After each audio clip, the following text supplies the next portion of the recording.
اب اس عورت نے ان کے سامنے بات رکھی کہ دیکھیں،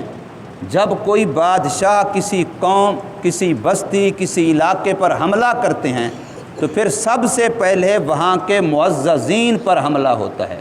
وہاں کے بڑے بڑوں کو قابو کیا جاتا ہے، اور اس کے بعد ان کی عزت کو ذلت میں بدلا جاتا ہے،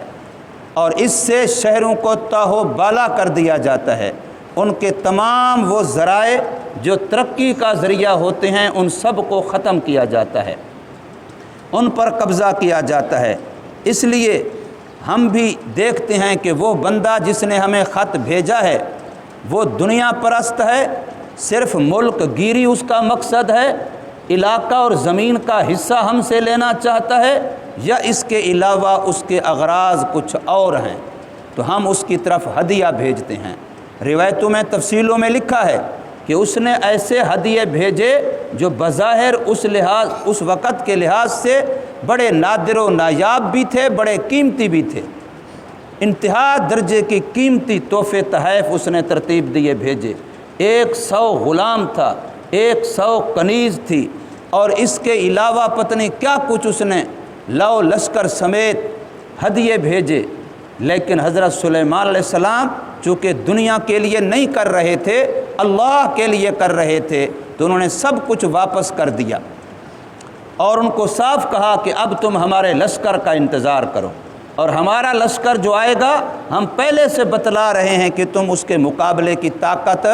نہیں رکھتے ہو، لہٰذا تم ہدیے اپنے لے جاؤ، یہ مال تمہارا تمہیں مبارک، اس کی تم ضرورت مند ہو، اللہ نے مجھے اس سے زیادہ بہتر دے رکھا ہے۔ اور پھر جو ہی وہ اپنے ہدیے والے واپس گئے، جا کے اس ملکہ بلقیس کو بتلایا تو اس نے فوراً سمجھا کہ یہ بندہ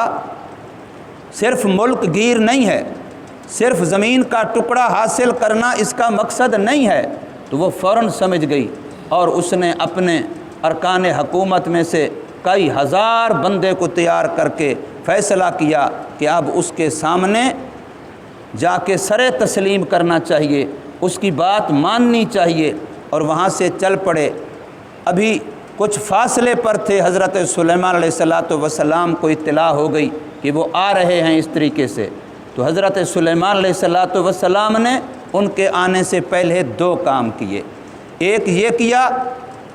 کہ اپنی دنیاوی جاہ و جلالت بھی ان کے سامنے ظاہر کی کہ تم دنیا کو دیکھ کے ان پہ اتراتے ہو، اللہ نے مجھے جو دنیا دی ہے وہ میرے پاؤں کے نیچے ذلیل ہوتی ہے۔